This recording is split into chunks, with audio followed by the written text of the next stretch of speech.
नमस्कार साथियों, मैं सुधीर राय। और साथियों, आज काफ़ी दिनों के बाद फिर से आपके सामने आपके साथ कुछ खास बातचीत के साथ में।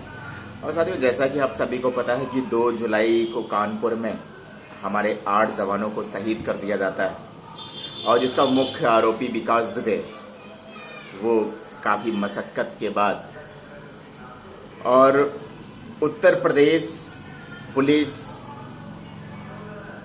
पूरी तरह से मुस्तैद थी उसकी गिरफ्तारी के लिए, लेकिन कहीं ना कहीं कुछ कमियां रही हैं और उसके ऊपर संरक्षण भी रहा है राजनीतिक दलों का। और जैसे कि बातें कुछ खुल के भी सामने आ रही हैं कि बहुत सारे ऐसे राजनीतिक दल थे जिससे उसके घनिष्ठ संबंध थे। लेकिन साथियों, मैं कहना चाहूँगा आप सभी से कि उत्तर प्रदेश में इस वक्त योगी राज है। और साथियों, जिस तरह से सरकार बनी और सरकार बनने के बाद उत्तर प्रदेश सरकार का फैसला रहा कि सारे गुंडे माफिया जितने भी हैं वो उत्तर प्रदेश छोड़ के बाहर चले गए, तो एक बहुत बड़ा सवाल खड़ा होता है सरकार के सामने कि आखिर ये विकास दुबे इतने दिनों से कहां पनप रहा था, किसका संरक्षण था इसके ऊपर।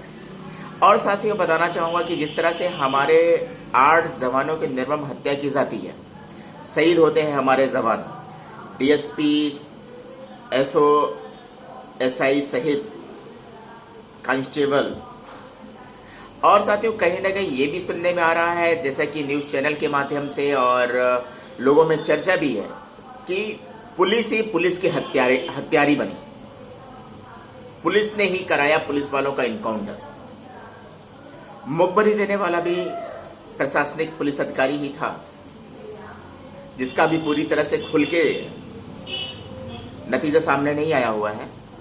और बताना चाहूंगा, जिस तरह से विकास दुबे के साथ साथ उसके गुर्गों की भी एनकाउंटर निरंतर जब से हत्याएं हुई तब से हो रही थी और उत्तर प्रदेश नाकाम रही उसकी गिरफ्तारी को लेकर के, एमपी में वो खुद अपने आप को सरेंडर करता है, जैसा कि ऐसा सुनने को मिल रहा है।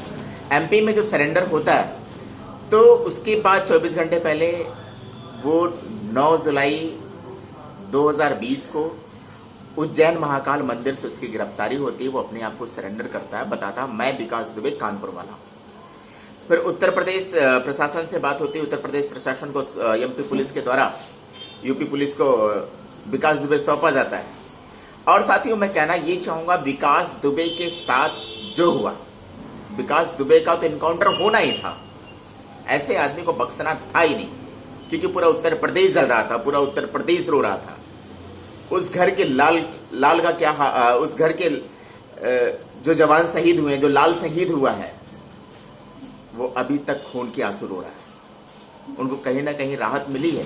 लेकिन साथियों, बताना चाहूंगा, जिस तरह से राहत मिली और उसी साथ विकास दुबे का एनकाउंटर होता है, लेकिन साथियों, विकास दुबे के साथ साथ बहुत सारे राज खुलने बाकी रह गए।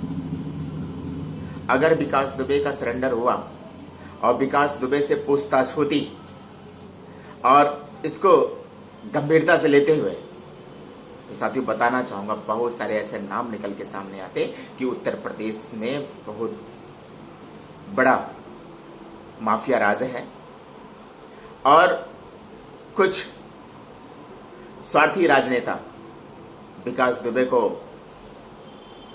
संरक्षण दे रखा था।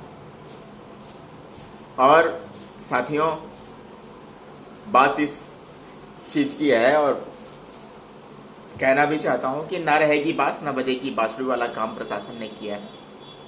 अगर विकास दुबे जिंदा होता, विकास दुबे को पकड़ करके उससे पूछताछ की जाती, तो शायद बहुत सारे ऐसे नाम निकल के सामने आते जिस पे हम भरोसा नहीं कर सकते थे। और पूरी की पूरी तरह से उत्तर प्रदेश सरकार इस घेरे में थी और अपने आप को बचाने के लिए, और प्रशासन के कुछ आला अधिकारी भी इसके टच में थे निरंतर।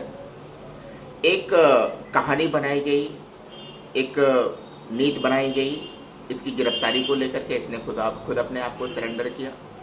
सरेंडर करने के बाद इसका जो है, जिस तरह से इनकाउंटर होता, आप सभी लोग देख रहे हैं किस तरह से इनकाउंटर किया गया है। लेकिन इसके इनकाउंटर पे हम जश्न मनाएं या फिर